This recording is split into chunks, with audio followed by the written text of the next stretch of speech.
Sekarang sember nggak? Sembernya tuh pas bagian gue ngomong. Oh, salah lo berarti. Ih, mampus. Salah gue atau salah bea cukai sih untuk memeriksa keadaan koper-koper Anda saat Anda landing ke ibu kota. Udah minta maaf, jangan diperpanjang, bikin Ada yang mau dikit gaduh. feedback. Siapa yang minta maaf? Udah, staf khusus Kemenku minta maaf karena Oh, sudah membuat gaduh perkara aturan lapor barang sebelum pergi dan sesudah. oh, jadi yang bener gimana sih? Soalnya zaman sekarang kegaduhan-kegaduhan di sosial media itu mudah sekali dipicu, Pak Iwet. Setuju nggak sih? Setuju, setuju banget, setuju banget. Semua orang tuh kayak gampang sekali terprovokasi gitu ya. Iya. Jadi sebenarnya peraturannya gimana nih? Soalnya aku nih kan orangnya tuh luar negeri banget ya. Oh gitu. Emang Iya, mau pergi kemana sih? aku tuh orangnya tuh senang jalan-jalan ke luar negeri. Terus Oh juga gitu. aku tuh orangnya suka mengikuti peraturan daripada pusing. Saya pengen tahu aja peraturannya gimana. Coba ya udah saya ikutin gitu. Kalau gue terus terang gue nggak tahu peraturannya gimana karena eh gue gue udah lama nggak belanja juga di luar negeri ya. Lah, bukan. Kan lu bilang petugas khusus Kemenq udah minta maaf. Apakah dia Oh, mengklarifikasi peraturan jelasnya? enggak diklarifikasi juga. Oh, Jadi cuma minta maaf aja udah bikin gaduh titik gitu. Terus nggak ada klarifikasi, nggak ada peraturan yang bener kayak apa, nggak ada. lah gitu. Coba teman-teman bantu deh. Ada yang udah terekspos belum sama beritanya dari Bea Cukai? Lu pakai lampu ya pagi-pagi? Iya, gue udah beli lampu baru. Sekarang lampunya mati. Kenapa? Lupa gue colok dong baterainya. Yang gue colok? Tuh, coba teman-teman diupdate peraturan Bea Cukai terkait dengan keberangkatan ke luar negeri. Jadi seperti apa sekarang ini? Yang bener tuh kayak apa? Coba. Yang gue tahu ya, katanya suara aku agak feedback sedikit. Oke.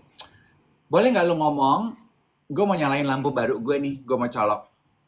Boleh. Oke. Sambil teman-teman ketik di kolom komen, tapi jangan asal-asalan ya.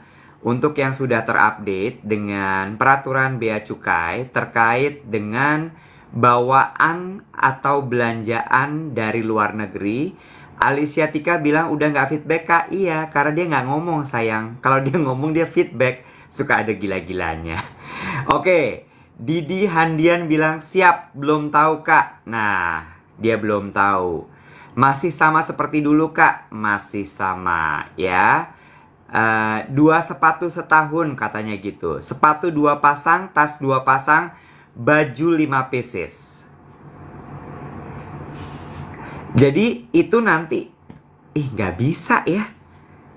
Kalau misalnya lu pergi ke tempat dingin kan lu nggak mungkin cuman bawa baju 5 pieces ya. Gini, bener nggak? Yang gue tahu, kemarin gue juga ngulik tuh banyak konten creator yang sudah mendetailkan. Betul, oleh-oleh atau barang yang lu beli di luar negeri yang dibawa masuk itu, penumpang ya, sepatu 2 potong, tekstil 5 potong, tas 2 potong, gadget senilai berapa dalam setahun cuma boleh 2. Ada yang bilang katanya gini, baju yang masih baru kak, yang masih ada hashtag.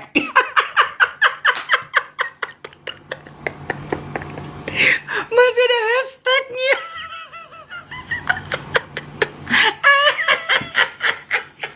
Gila-gila sosmed. Sampai price tag dikata hashtag.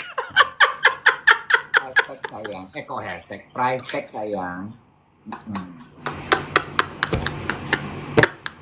Gila-gila sosmed.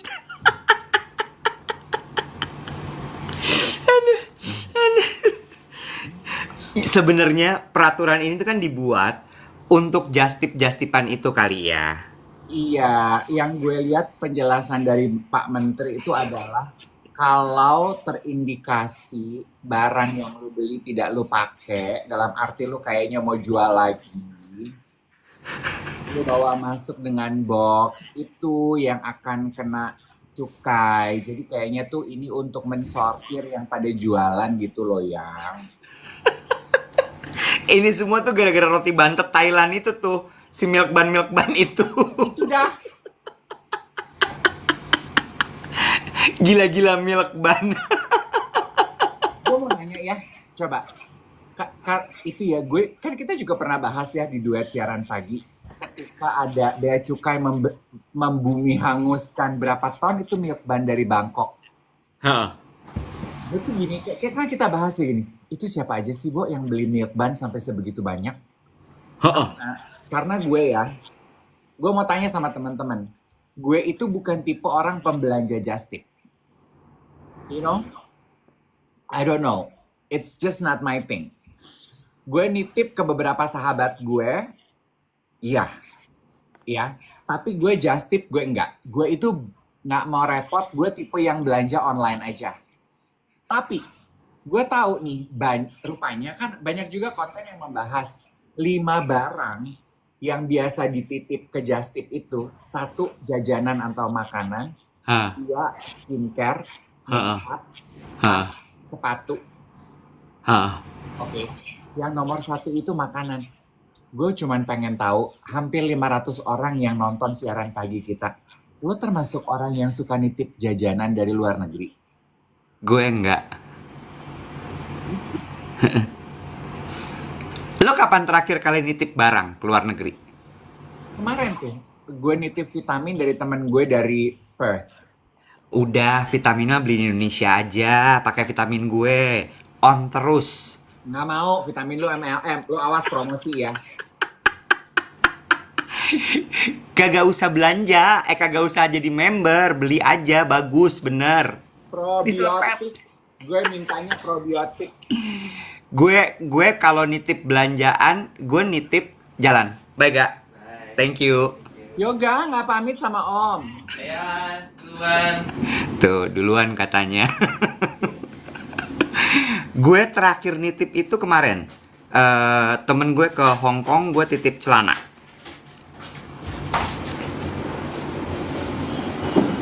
Nggak ada memang di e-commerce. Celana yoga, Lululemon. Nggak ada. Iya kan? Jadi gue harus nitip dong. Iya. Ya udah. Gue mah yang pasti-pasti aja gitu. Ya betul. Iya nggak? Tapi kayaknya sekarang dengan situasi bea cukaian yang begini, udahlah ya, nggak usah nitip ya yang ya. Iya. Udah beli di e-commerce aja. Terutama jajanan. Udahlah, Bo. Seberapa bahasa Sunda tuh gini, seberapa kabita sih lo terhadap jajanan itu sampai lo pengen banget jajanan dari luar negeri itu? What's so special about it? Sebenarnya tuh gue nggak tahu ya. Tapi kayaknya tuh sebenarnya sebagai bentuk kayak ingat gitu. Seneng aja kayaknya orang diingat, terus dibeliin oleh-oleh. Dibeliin oleh-oleh, oke. That's different chapter.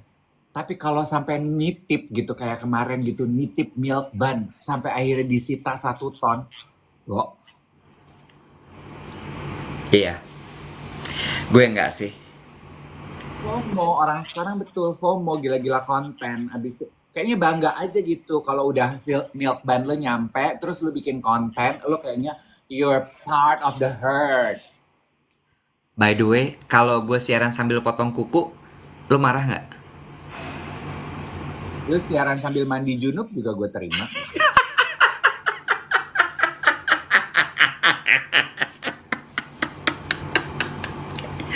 Gue mau nanya sama lo. Udah gue simpen nih pertanyaan dari tadi malam. Pertanyaan pertama. Di Jakarta ini, adakah hubungan orang yang tidak transaksional? Di Jakarta ini ada hubungan orang yang tidak transaksional. Ya. Transaksional itu kan berarti ada imbal Imbal balik, balik. Imbalan. ada imbalan, ada jual beli. Ya, ada nggak? Gimana tentu? Gimana menurut teman-teman? Coba ya, sekali lagi ya. Di Jakarta ini, apakah masih ada orang yang berhubungan pure, murni, tanpa ada embel-embel transaksional di baliknya? Oke. Since we use the term transaksional, berarti kan ada pertukaran uang ya? Mungkin nggak cuma pertukaran uang, ya bisa pertukaran jasa, bisa. Ya, ada barter sesuatu. Iya, ya. Ada nggak? Gue tuh lagi kepikiran aja, apakah masih ada orang yang benar-benar murni baik di Jakarta ini? Bo main pingpong aja yuk, Bo, pagi-pagi. Bo.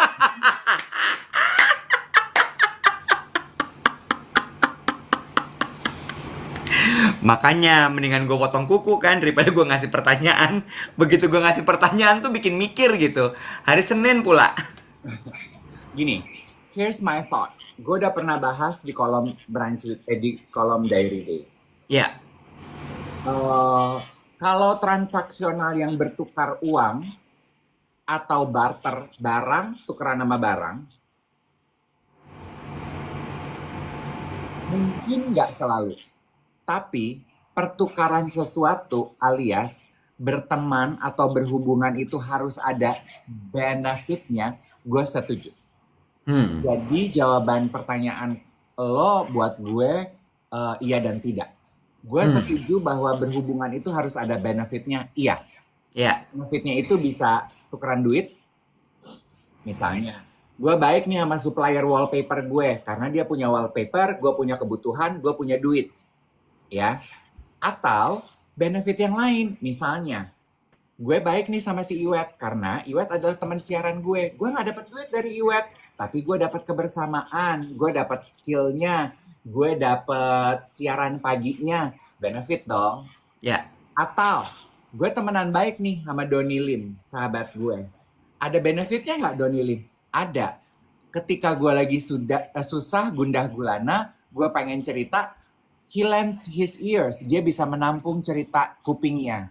Bisa meminjamkan kupingnya menampung cerita gue. Itu benefit. Gue punya temen namanya Yogi. Apa benefitnya gue main sama dia? Dia memberikan companionship ketika gue perlu. Itu benefit buat gue. Jadi, friends with benefit itu tuh buat gue, yes 100%. Tapi transaksional also yes 100%. Gimana menurut lo? Selamat pagi Mbak Mira Delima. Oh my god, Mbak Mira ada loh. Mira Delima, do we know Mira Delima? Ya of course.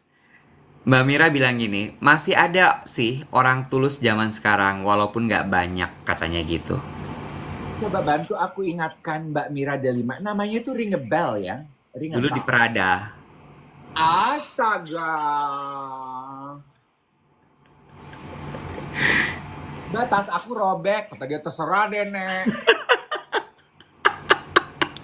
Tapi dia udah nggak di Prada sekarang, dia di Trans Fashion sekarang. Aduh, gue jual aja deh tas gue. Dio bilang masih ada, tapi udah jarang kayaknya kak. Iya, So, iya, I think yes. iya. Semua hubungan itu harus ada benefitnya. Ini biar lu tuh bertanya-tanya ya. Apa sih Yes. benefit yang bisa lo kasih terhadap orang-orang yang mempertahankan hubungan sama lo? Itu maksud gue juga cuma mempertanyakan itu gitu, bahwa kalau misalnya memang rumusnya dalam hidup ini di Jakarta dulu deh, kita nggak usah ngomongin hidup di dunia gitu ya, bahwa hubungan itu berdasarkan transaksional, kan artinya harus ada sesuatu yang bisa lo berikan supaya hubungan itu tetap terjaga, bener nggak? Iya nggak? Once hal itu tidak ada lagi, terus gimana? You know what I mean?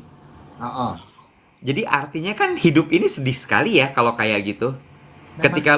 Ketika lo sudah tidak berguna, ya mungkin gini jadinya.